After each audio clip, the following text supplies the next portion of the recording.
Greetings, welcome to this Celtic cross reading. I'm really excited for you to be here. I'm using the True Heart Intuitive Tarot. We already got the first card turned up. It's the Fool card, it was a jumper. I'm using my cheat sheet here for the meanings of the Celtic cross. I like to be able to refer to it. So we've got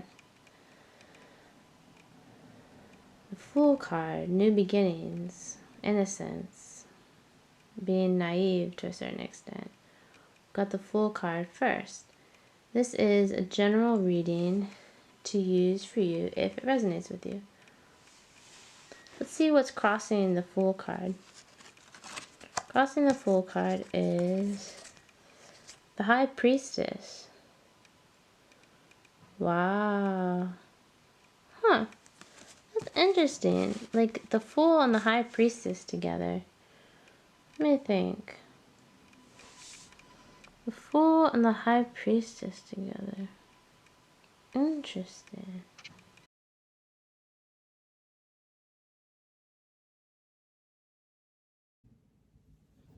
Okay, here's a different angle for this enormous tarot layout. It's a general reading, Celtic cross, using the True Heart Intuitive Tarot.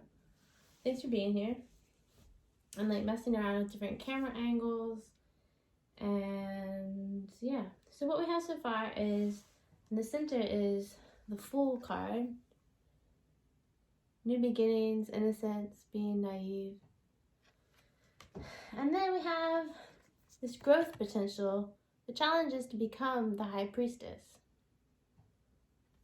To become this amazing figure who is wise and knowledgeable and has mystical savvy.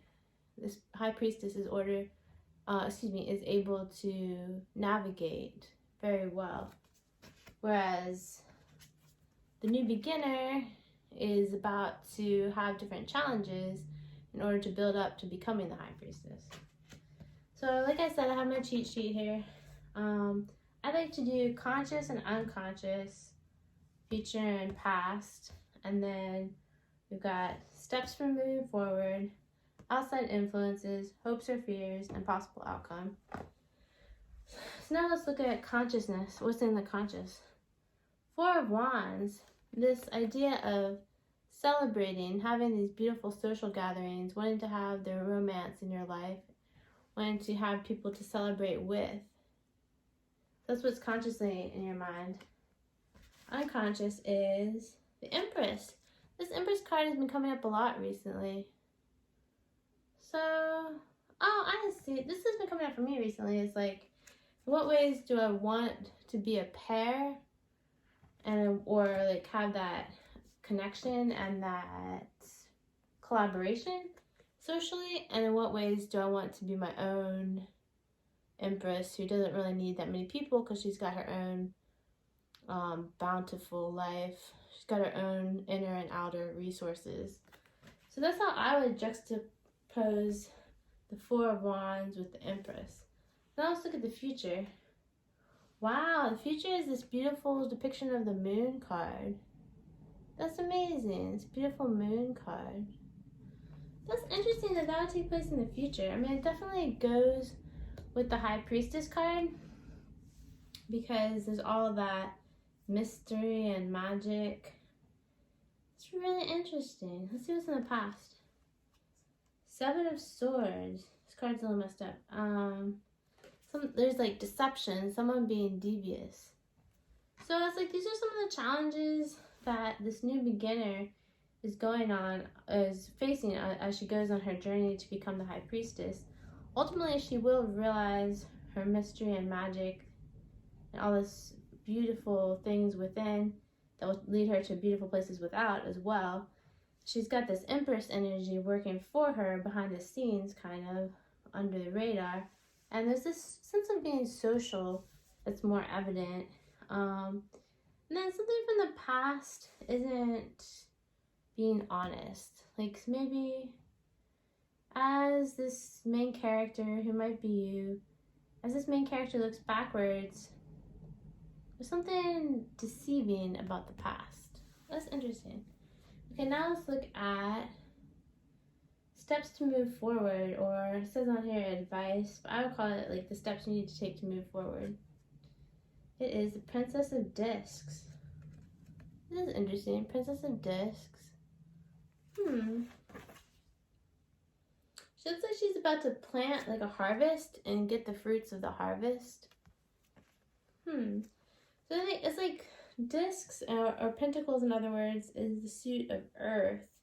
So it's like in order for the Fool card to become the High Priestess card, for that character to emerge in a different way, you've got to really be grounded. You've got to really be completely connected to your surroundings. Be really mindful.